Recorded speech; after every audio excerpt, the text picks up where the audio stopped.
Hey there.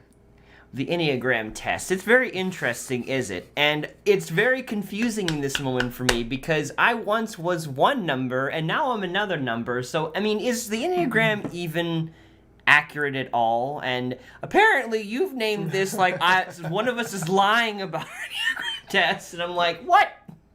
So let's figure out who's lying and who's telling the truth and is it even an accurate system. We'll just jump right into it.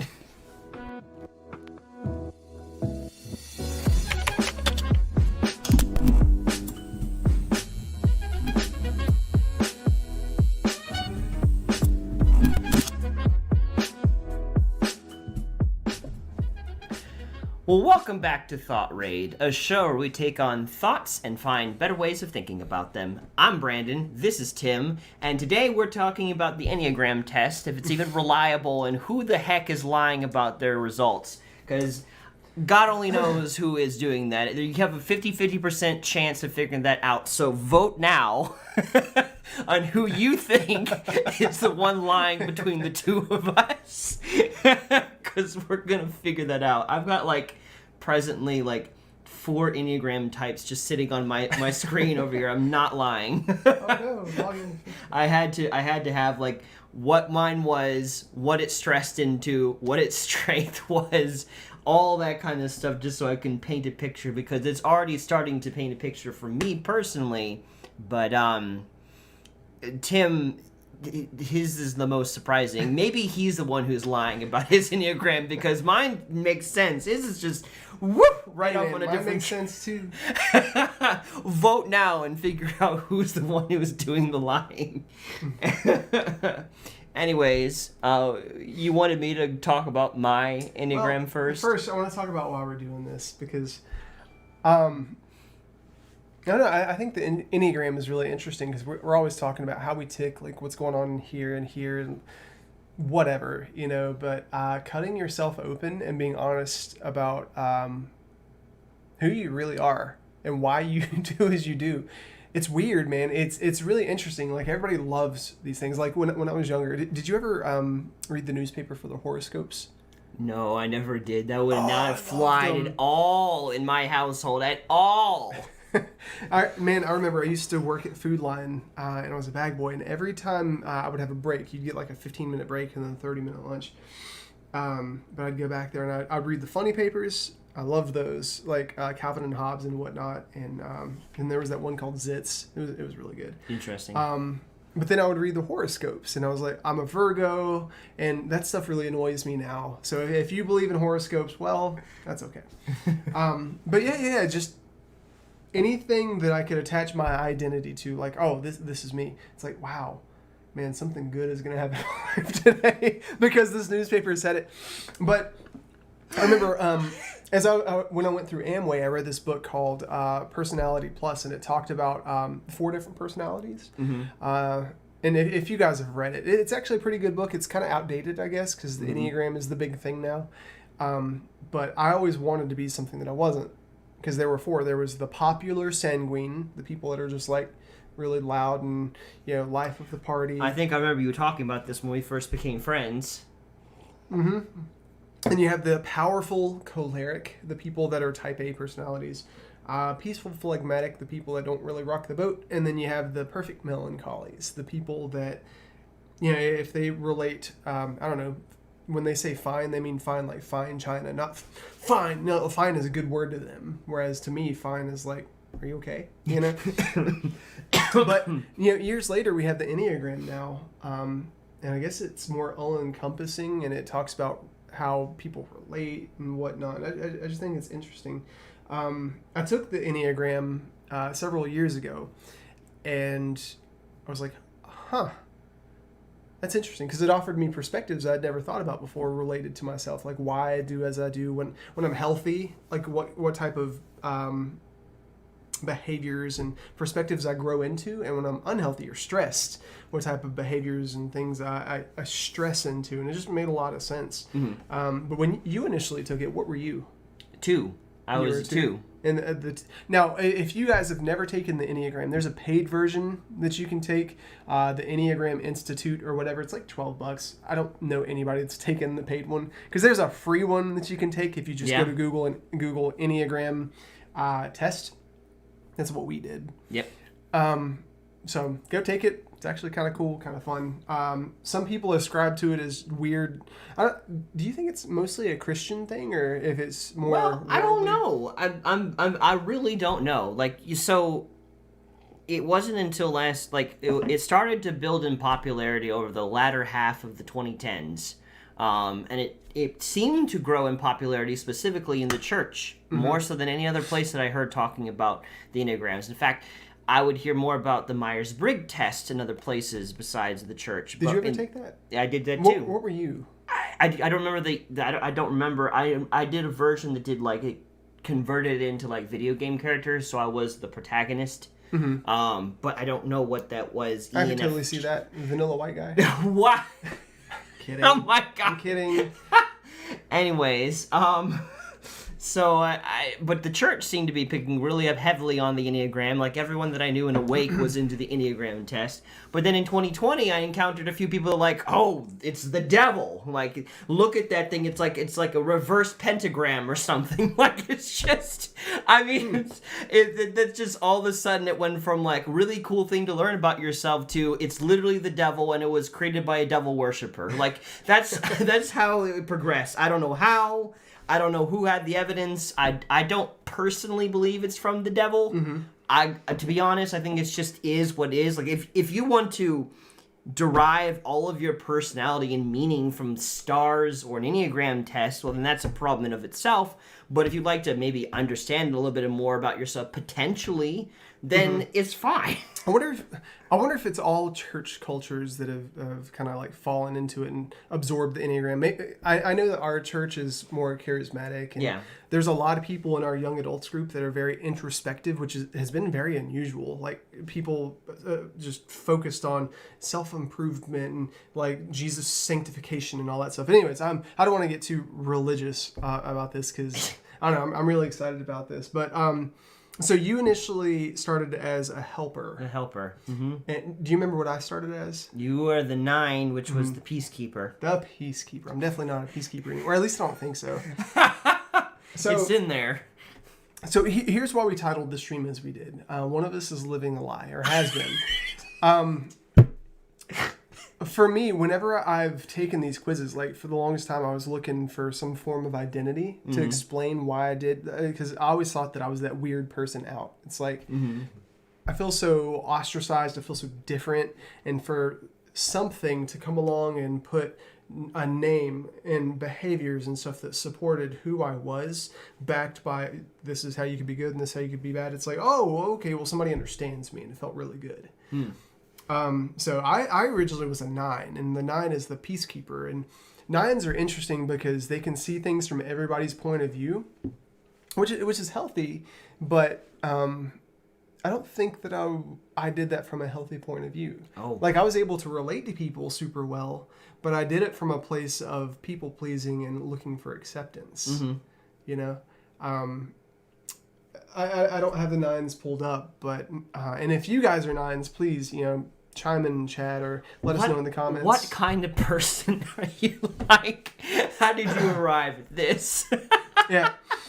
But early in my life, man, I knew that, or I thought that I didn't really value myself. Mm-hmm. And that when it came to social dynamics, it was always the other person first, especially when I first became a Christian, because there's this weird thing where it's deny yourself and live for other people and all this stuff. And that can be a toxic mindset if you're not careful.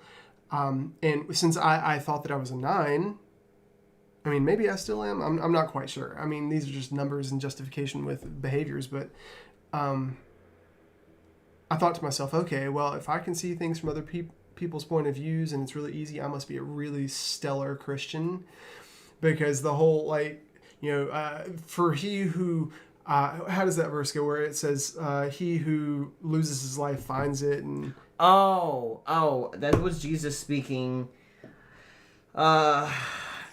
I feel like it was somewhere in Matthew. Yeah, it says, "He who loses his life finds it, and he who saves his life loses it." Let's see. He who loses his life finds it. Matthew 16:25. Specifically, forever who wants to save his life will lose it, but whoever loses his life for me will find it. Yeah, and when I read that, I was like, I got this, man. I got this. I'm like, sick. Jesus loves me, right? And I kind of carried that mantle for a long time. Mm-hmm. And people pleasing is really toxic, man. I'm not saying that all 9s are people pleasers, because 9s are good on their own. You know, they're very even. They're able to say like, hey, well, what about this perspective? What about this point of view? But when you do it, not realizing that you have a good perspective and you have a valuable point of view and stuff, I don't know. That's weird in and of itself. But I don't know. So I took the Enneagram recently, and my number has changed too. But first, Brandon was a 2 last time he checked, and the 2 is the helper. Yes, I was a helper, and then I did the test again, and I came up as an 8, which was very surprising. So let me read the 8 real quick for those of you who don't know what it is. The 8 is called the challenger, the powerful, dominating type, self-confident, decisive, willful, and confrontational. The 8 in brief. 8s are self-confident, strong, and assertive, protective, resourceful, straight-talking, and decisive, but can also be egocentric and domineering. That's totally you. 8s feel they must control their environment, especially people, sometimes becoming confrontational and intimidating. It's kind of like when you sent me that very curt text earlier. I sent Brandon a text this morning. I was like, hey, you want to come over early so you can go running with me? And he just sent me no. Capital N. No period. Just nothing else. No. I haven't talked to him in a couple days. No. 8s typically have problems with their tempers and with allowing themselves to be vulnerable. At their best, self-mastering, they use their strength to improve others' lives, becoming heroic, magnanimous, and inspiring. Yeah. The basic fear. Let me know if this is your basic fear. Being harmed or controlled by others. I mean, that is that has surfaced itself because of the fact that, like, you know, I'm currently, like, again, like, living with my parents again, so that, you know, there's that certain degree of protection of just, like, I don't want, you know, to, like, completely let go of all that I've been working for, so there is a little bit of concern of being controlled or harmed. Not harmed, and I've never been concerned being harmed from my parents, ever, but controlled. Do I need to get a doll and just ask them where... Where did they touch you? No. Oh, God, no. Brandon, have you been hurt in these places? No, I'm not. No. Mark, Kim, I'm sorry.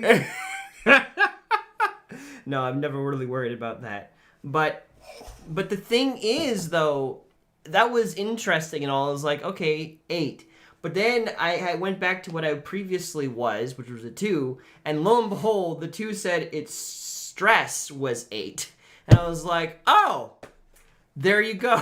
So, guys, if you don't know what the Enneagram is or how it works, you have a primary number, and then you have 2 other personalities that when you are healthy, you either grow to that number and be a little bit more like that, or if you stress, you gain more of the perspectives and behaviors of this other number. So you stress to an 8, apparently. Yeah.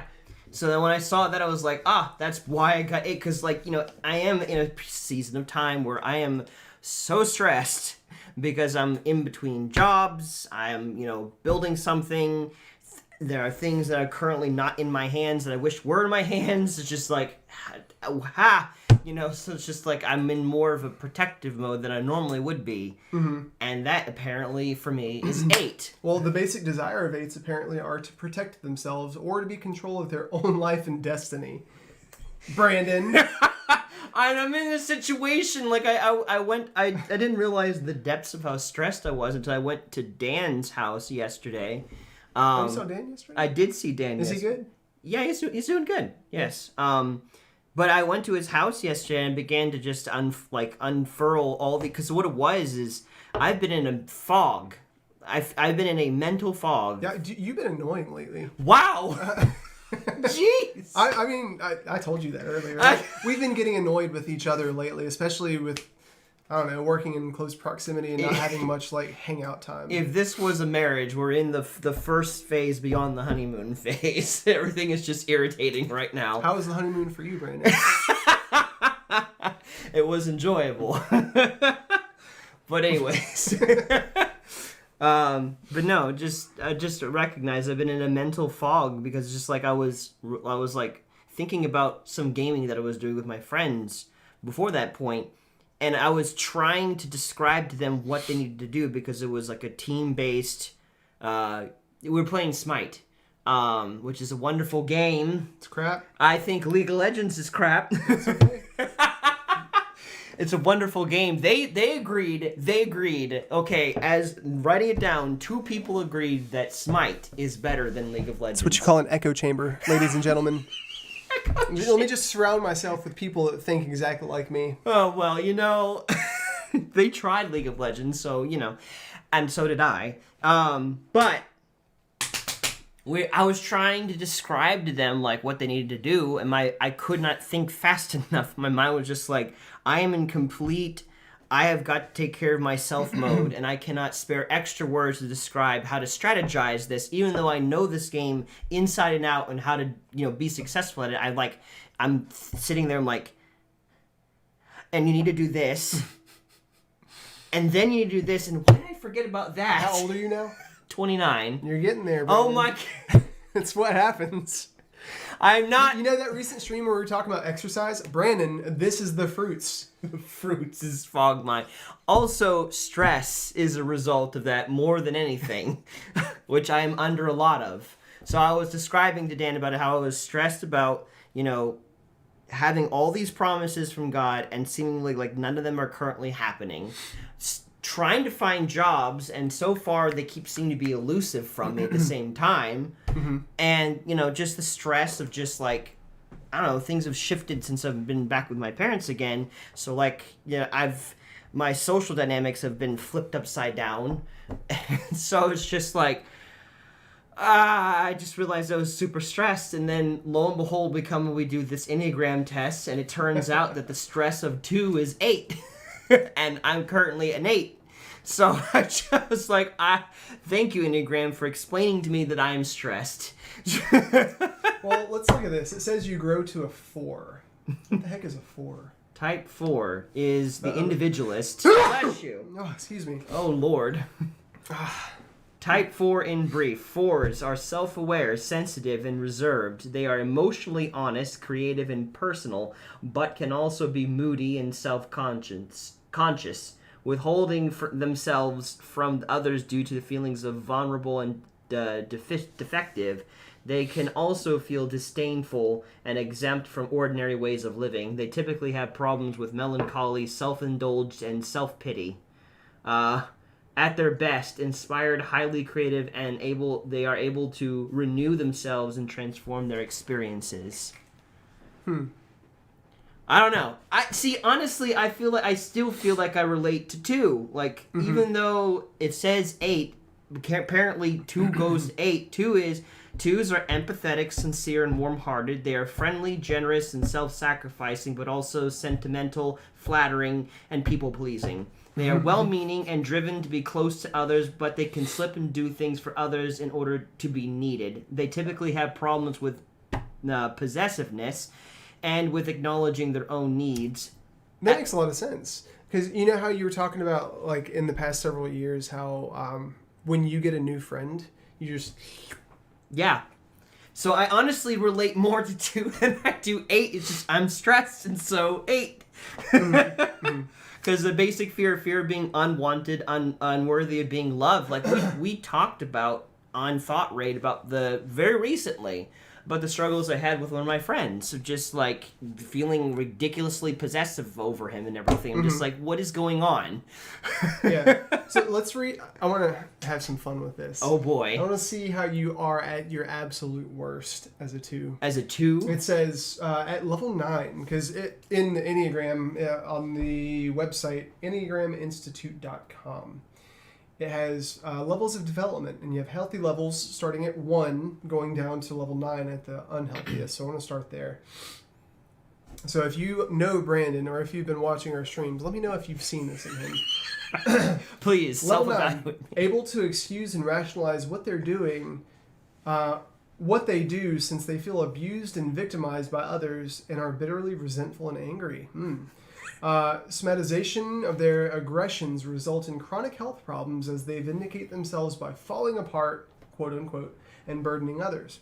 Generally corresponds to the historic personality disorder and factitious disorder. That sounds very accurate. Wow! I don't believe so. Okay, so on the other end of the spectrum, if you're healthy, it says, at their best, become deeply unselfish, humble, altruistic, giving unconditional love to self and others, feel it is a privilege to be in the lives of others. See, I felt like I had reached that level last year. In all the stress that I was under, I feel like I managed to reach that level last year. Somewhere around, I feel like this same time of year, like around June, July, August is where I was at the height of that. And then somewhere towards the end of last year, and then especially as we went into this beginning part, I got stressed the crap out. And been recovering. Yeah. I think it's pretty cool to think that regardless of what your personality is, you're going to go through seasons where you're just in flux. Because I used to think that if you were a healthy person, it's just one of those things where you just arrive and you stay there, because a lesson learned is a lesson gained. I think that's how that goes, or maybe something like that. But there's this weird dynamic that has been drilled into me. Read your books, go to school, get an education, set boundaries for yourself, be consistent, be disciplined. And then I look at other people who are that way, and I think, man, your life must just be incredible. Because I always thought, okay, well, once you master it, and that's that, or even people that have come through addictions and all sorts of stuff. But I think the truth of it is, especially if you're actually pushing yourself in life, and not even if you're pushing yourself, if you're just experiencing life is going to happen. Yeah. And it's going to toss you new things, and it's all about learning how to respond. Chelsea, I was writing a blog, and I just stream of consciousness, and out to the side of one of the things, she was like, "This is so good." It was something that I wrote that was like, how we respond to the world determines how healthy we are. Yeah. And I was like, huh. It's just one of those things where the Holy Spirit gives you something to say, and it's like, oh, it's speaking to me. Because there's so many things right now that I'm not responding well to. I can be sarcastic and sassy, and I can lead with a negative perspective. That's not who I am,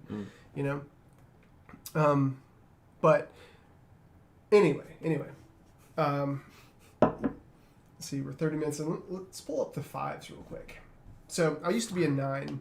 My result was the 5. Would you read that? The investigator. Tell me about me, Brandon. I'll tell you about you, apparently. 5s are alert, insightful, and curious. They are able to concentrate and focus on developing complex ideas and skills.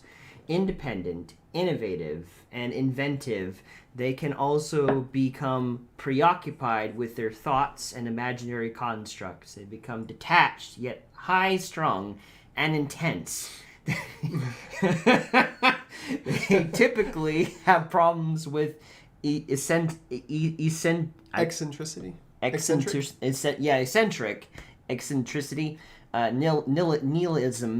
nihilism, which that's like catastrophizing. Like I think nothing matters. I think essentially. Is that what that means? I think like there's no point or anything, and isolation. At their best, visionary pioneers, often ahead of their time and able to see the world in an entirely new way. Oh, nihilism. The rejection of all religious and moral principles in the belief that life is meaningless. Oh. That makes a lot of sense for my current crusade against Christian culture. Except for the meaningless part. But life is not meaningless.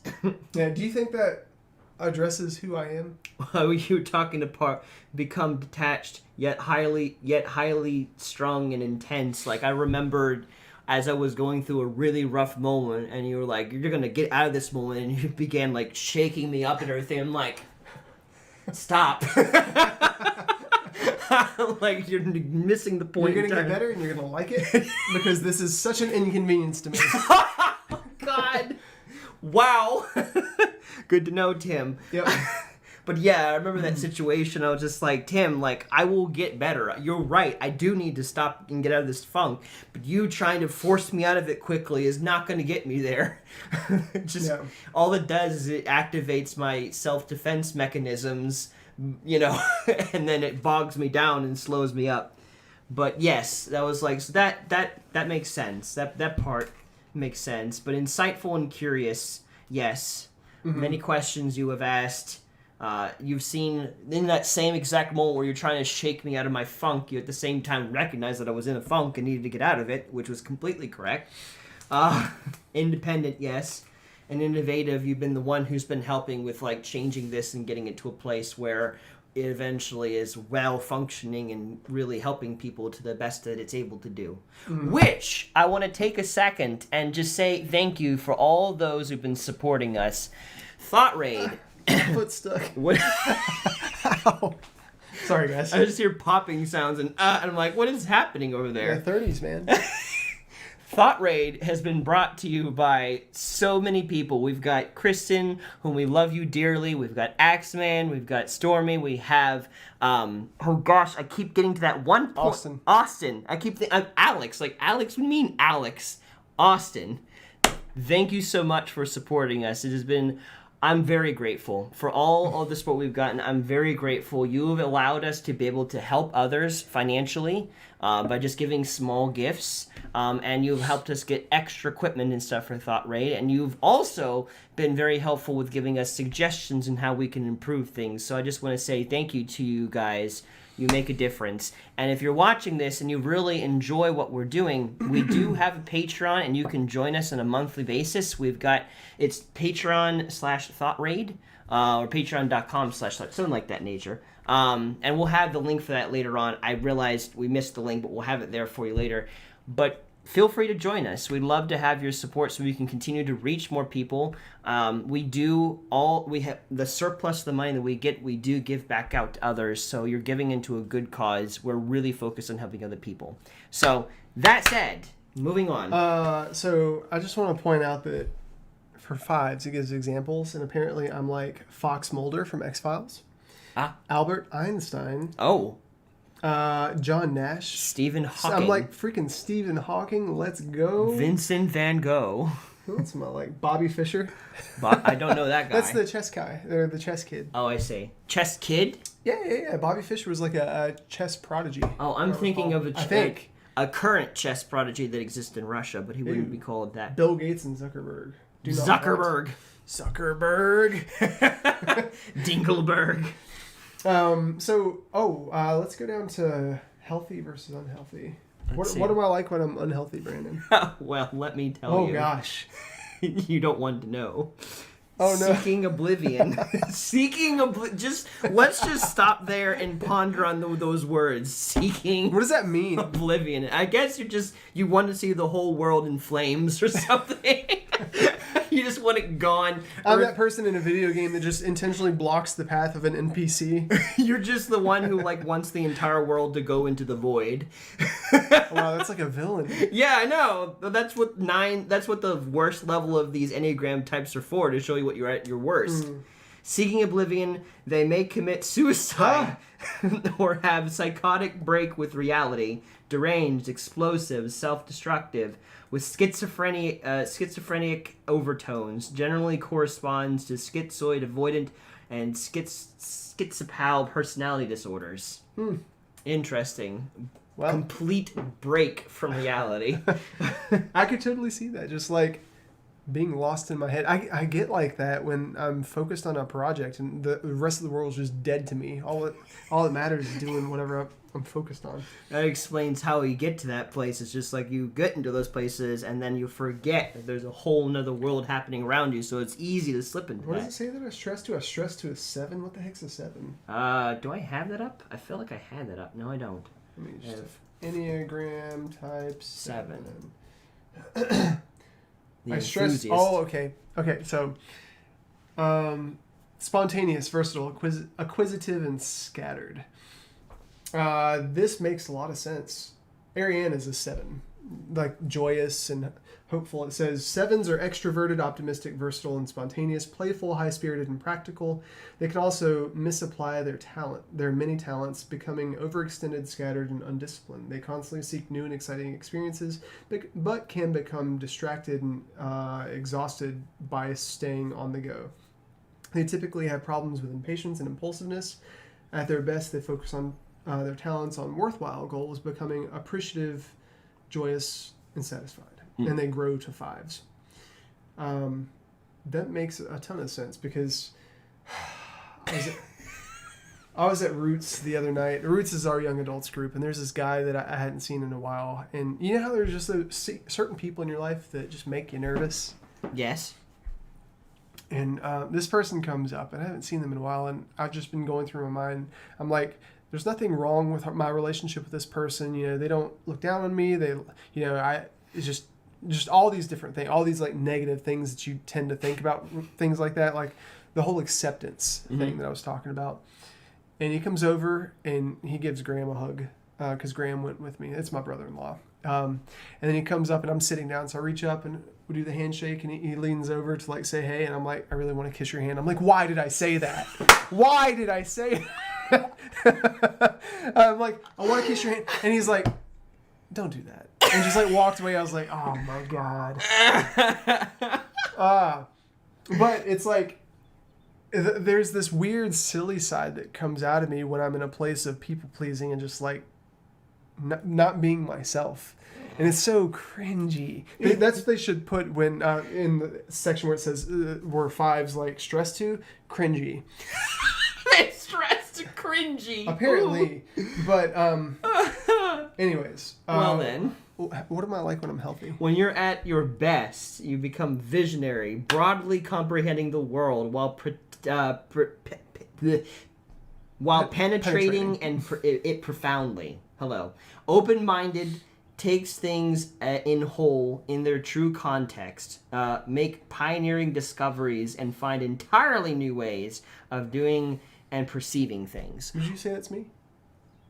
Yeah, I mean, constantly, the whole time we've been doing this, you're the one who keeps coming up with new ideas more than I do. Mm-hmm. Like, I kind of slowly come to certain things here and there, but you're more frequently like, we should try this, we should try this, we should try this, we should try that.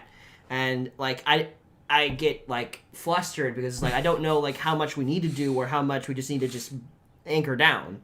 Mm-hmm. So it's like, you know, you're flying around and I'm like the weight on your feet. The old ball and chain. My second wife. If we were married, who would be the woman, Brendan? I would be, probably.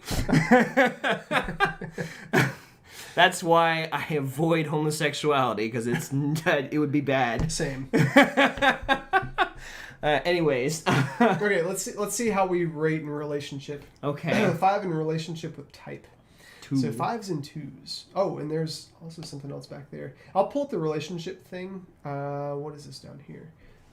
Addictions. No.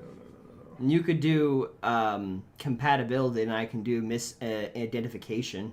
Well, it's like if a 5 misidentifies as a 9.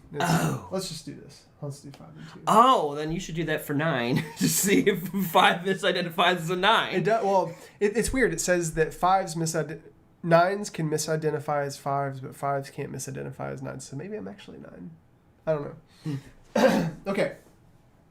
So here's where we get to the gritty. So this that or it's very wrong, apparently. I don't know. This will talk about how you and I, like, should we still be in business together is the question. Oh, gosh. It says Enneagram 2s and 5s. 2s and 5s are double opposites, as it were.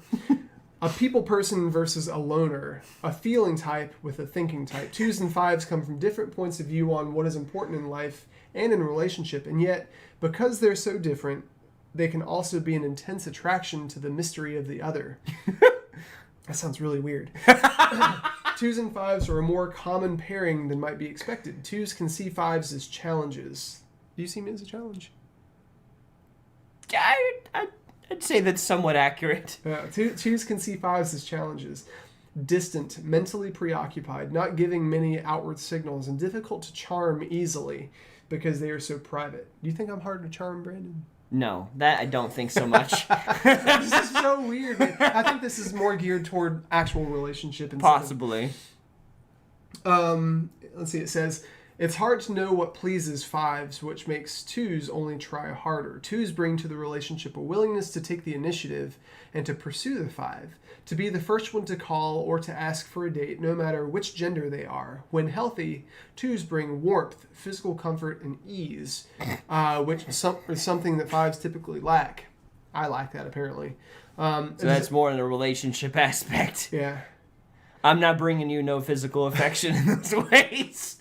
Let's see, a desire to improve the five's living conditions, style of dress, and eating habits. I feel like that's kind of backwards for us. I will say, like, one thing that is at least notable in the sense of, like, you've been talking about, like, we need to spend more time together and stuff. And I feel like I've been relatively proactive in that. I've just kind of scaled back because after being proactive in the beginning, but then you always are busy, then I've adjusted my expectations since that point. That's the thing. I have to be super intentional about that because the whole, I don't know what it was talking about, like visionary thing. There's so much stuff going on in here. I see all the stuff in the future that I want to accomplish and that I need to do, and so I'm taking action on it. I'm like, who wants to come with me? Let's go. You know? It was weird when this came up because if you read the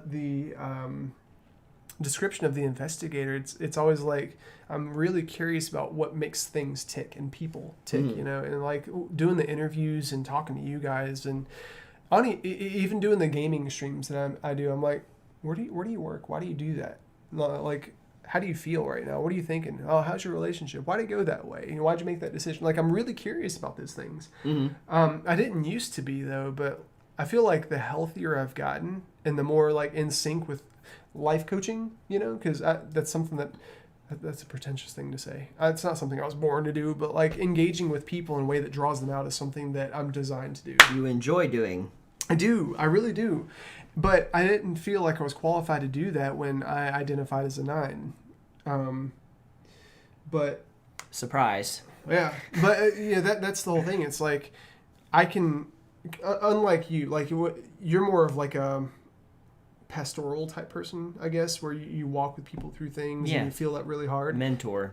Yeah. Like, I can do that for a time. I'm ready to just like move on and keep blazing the trail. No, I see. I can just stick with the same person and work on the same thing over and over and over and over and over and over and over again until finally crack. I get frustrated. I don't. I have a very long nose. There's a Jewish statement. I forget the name for it. There's a word for like long. What is the Jewish word? I gotta figure this out now. This is bothering me. I saw it in what's it called? Bible Project. Jewish or Hebrew word for long nose. What was the word? Long. Well, that's not very helpful at all. I can't read that. It looks like squiggles. He has a long nose. Does God have a long nose? Okay, that. See, there's a thing to it. It's like it takes a long time for you to finally, lose your patience. Let me get through this real quick because we got 15 minutes. Okay. Left. It says, a desire to improve the fives living. Okay. And many other marks of thoughtfulness as signs of attention. And fives are usually not unaware of these issues, though they may not outwardly. Okay, whatever. Fives are usually very loyal. They find relationships complex and difficult, so they tend to value one that begins to work. And they tend to put time and energy into it. Fives bring stability and quiet, dispassionate good judgment, and objectivity, particularly in crises. I think that's pretty accurate. Especially with my wife, man. Like, when she's in crisis mode about something, I'm like, well, it's going to be okay. Yeah. When fives focus, they are good listeners and give undivided attention. They are not as attached. Somebody told me recently that I give way too much eye contact. Fives are more calm than twos. That's true. Yeah. And this gives them both types a feeling that's weird grammar. Steadiness and hope. In short, 5 stabilize 2's emotionality, while 2's warm up 5's coolness. 2's enjoy seeing that their attention and affections have had positive visible effects on the 5. 5 secretly like being doted over. And finally, finding the nurturing they have unconsciously been seeking, but may have almost given up on. Dote on me, Brandon. What does it say the same thing when you clicked on it? I'm pretty sure. I'm just looking back and forth. No, it doesn't. Oh, no, it says not. something completely different. Oh, well, what does it say for you? This is spotting troubles. That's right. Scroll up a little bit. So that's the same one there. Okay, yeah. Well, what does it say for troubles in our relationship? In our relationship. Many of the issues that this couple faces, our couple, have to do with their boundaries and how respectful or not each is to the other. That has been an issue. I've said some things where you felt like it wasn't respectful or something of that nature plenty of times. 2s tend to become frustrated by the 5's lack of immediate response to them.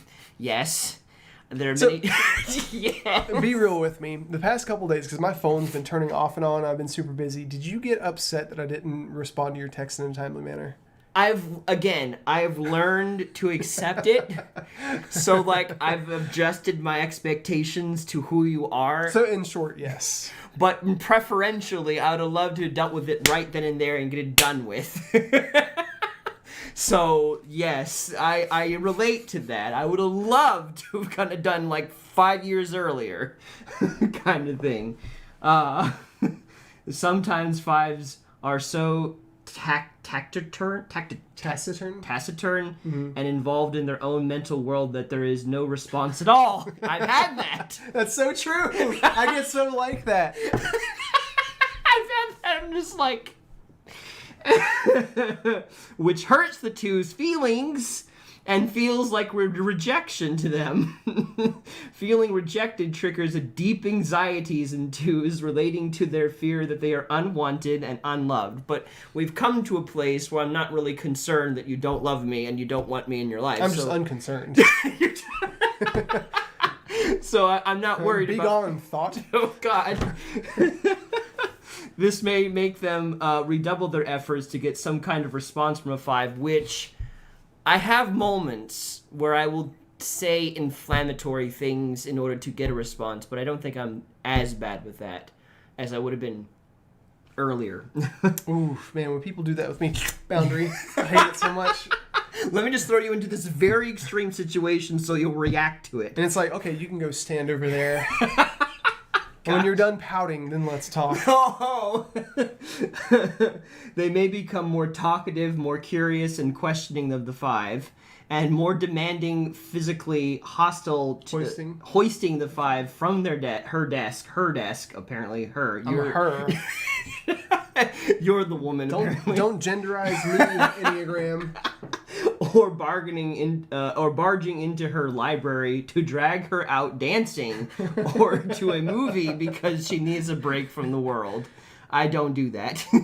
Much of the 2's activities become a form of intrusion that has as its root the need for reassure himself that the 5 is still connected with him, which they were talking to you about the need to encourage me more, which I do appreciate that, but I've learned to be, stable with or without it.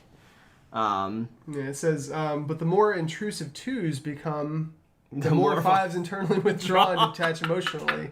It's like the longer my arm gets. From what it feels like a threat to their autonomy and competence, 5s start to lose confidence in themselves and are actually harmed by being overly helped. That's true. Lower functioning 2s, however, feel that they have no value unless they are actively involved in every aspect of the other's life. That's a double whammy for you since you were a single child. Yeah, I know. Single child. Only child. Single child. That's weird. You weren't a married child. You're just a single child. Let's see. But the more they feel intruded on, and the more unsafe 5s begin to feel, I'm going to just start saying I when it says 5. They may start to feel fear that Brandon, because they seem irrational and out of control. You definitely seem irrational and out of control to me sometimes. I can also be cynical about the value and viability of relationships and cynical about the possibility of finding one that works. I tend to walk away from the entire question, losing interest in having an intimate relationship, often for years at a time. Oh, I totally did that. Man, I didn't date for like 8 or 9 years. That's crazy. But the more distance I put between myself and Brandon, the more this brings out Brandon's obsessions, and the more aggressive Brandon becomes in the pursuit of me. It's a prescription for disaster, at least for loneliness, or at least loneliness for both. Well. Yeah. But I know it says that I was an 8, but honestly I think that's because I've stressed into that in this current season of my life, and it's my defense mechanism to all the stress that I'm going through.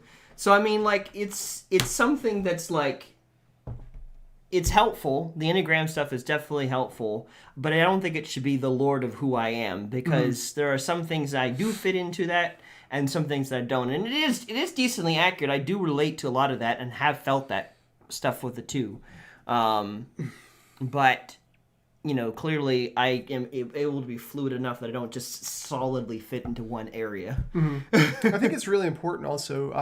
And if you think the Enneagram is a hoax, that's okay. Yeah. I think, as Brandon said, there are parts of it that make sense and there's parts of it that don't. But at least pursuing, okay, what does somebody associate with as far as where they're at right now, and what does it look like when they're unhealthy? That makes it so much easier to communicate with somebody, because when Ariane recently took it, we thought that she was a 1. I don't remember what the 1 is, but basically the 1, could you actually pull it up real quick?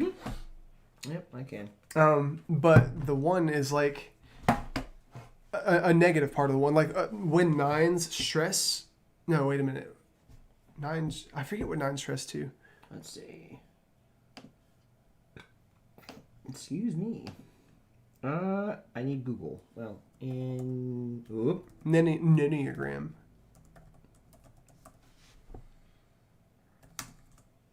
One. Is... One. The reformer. Growth into 7, stress into 4. Principled, purposeful, self-controlled, and perfectionistic. The perfectionistic part, like, we thought that Ariane was that because she's very particular about certain things, but we found out that that's actually her when she's unhealthy, because she has this thing where she's like, she just wants to know that she's good, you know. And so coming to this understanding that when, as a 7, I think she stresses to a 1. I think that's how it is. And I definitely think I stress into a 7, 1. Yep. And she grows to a 5. She grows to me. My wife grows to me. I definitely think I do stress into it, because it's talking about fear being controlled by others and desire to protect themselves, to be in control of their own life and destiny. Because I'm the type of person, and I have always been the person who wants to help other people and to be there and to love them through whatever they're going through, I can easily get sucked into controlling people. And then, since I've already been through one major part of that in my life, I've had to learn tools to keep me from falling into that again, and to recognize when someone is gaslighting me. And so being in a situation where it's like I'm desperately trying to hold on to this thing that God's given me and not give it up too easily, I've stressed into 8, because it's like I'm fighting with both myself and other people. Because, you know, it's like, you know, I know what God's called me to, and I know what he called me to do for the longest time, of not look for another job or apply for unemployment. But at the same time, like, when I don't have any finances coming in enough for me to do what I need to do, it's like, now I'm protecting myself from being controlled, because if someone were to question me, one question can completely derail everything in this moment. Well, what I was going to say is that, like, it's so important to know when people are stressed, because when you engage with them, like, for the longest time, I had no clue that Ariane, when she was acting in weakness, was just trying to protect herself, wondering, is she a good person? You know? But when she told me that, it's like my whole perspective changed because I understood her. I understood like where her motivations were coming from, because I know that she's joyous. I know she's a 7, man. I know that she is, she's all about life and just having fun and just being free. That's who she is. And similarly in our relationship, I know you're a helper. Like, I know that you're compassionate. I know you're empathetic. I know you like to come alongside people. And for the past couple months, you have annoyed the crap out of me, and just because, and I had that perspective because I didn't think to myself, oh, well, is he stressed? Because I always had this expectation, like I was saying earlier, I always had this expectation that if you're healthy, you're always going to be healthy, because once you've got it, you got it. No, that is not the case at all. Yeah, understanding these Enneagrams and just asking yourself, okay, where is this person right now? It's so important in learning how to respond. Not react, but respond, because reacting is what you do emotionally, responding is what you do from choice. Yeah. But, this has been fun. It has been fun. So I'm thinking next week, of course, we're going to do Get Naked Monday. We're going to talk about things going on in our lives. And we're really working on just, like, not telling you guys about here's what you should do or something of that nature, but to just, like, pull all that back and here's legitimately how our week has been and how we're processing it. But I think next week, and this one you might be interested in, something to be looking forward to for Friday, I'm going to be talking about how Dungeons & Dragons has changed my life and lives of others around me. So if you are really into gaming and you're very curious about Dungeons & Dragons and how Christianity fits in all that, or what's the problem with it entirely, and you want to have a different perspective on that, I'm going to start talking about some of my stories about the roleplay that I've been hosting for the past 4 years. And you do not want to miss that. So that's going to be Friday. And when's the 12th? The 12th is... the following Monday. The following Monday. So not next week, but next week. We're going to be having a confirmed special guest. Pastor Matt Peterson is going to be with us. And I'm super excited for that, because if any of you really have a calling in your life for pastoral ministry, or you're just interested in leadership in general, he's going to be on, and we've invited him to talk about his experiences with all of that and to share the years of wisdom that he's gained, so that for those of you who are in leadership or in pastoral ministry, you can learn, wait, maybe you're not alone in this. And for those of you who maybe you're thinking about it, but you're not sure if it's for you or not, you can see some of the struggles that they go through, so that way you can make a conscious decision. So that's July 12th. Aside from that, too, it's really important to have a perspective of what do leaders actually go through. Like, their lives are not just all sunshine and gumdrops and making money off the church and stuff. It's like there's a lot more that goes in. It's like an iceberg. You only see the top 10%. Yeah. The 90% under the surface is often... Well, you have to dig it out, because really good leaders don't show that to people. They show that behind closed doors to very specific audiences. So we want to invite you. This is going to be an open door to be part of that audience. Yeah. So if you've got any questions for any of that stuff, you want to learn more about Dungeons and Dragons, send us some questions. We'd love to answer that kind of stuff. But otherwise, I'm going to be sharing some stories about that, and you're going to be very interested to hear about that. We'll have a great discussion. So that's going to be Friday. And then the 12th, which is a Monday of not next week, but the week after that, we'll be having Pastor Matt Peterson on. So you want to be there for that. Yeah. So all that said, we want to thank you guys for watching. Thanks for hanging out and helping us figure out our relationship. Hey! But we broadcast every Monday, Friday, Saturday at 4 p.m. Eastern Standard Time. Give us a like, subscribe, and hit the little bell. Yeah, I can see far away from where I've been. He says I see a potential. I see a potential in my eyes. I see a potential. I never lost sight of the reason why you're alive. You're alive. You're alive. We sing Jesus, you're alive.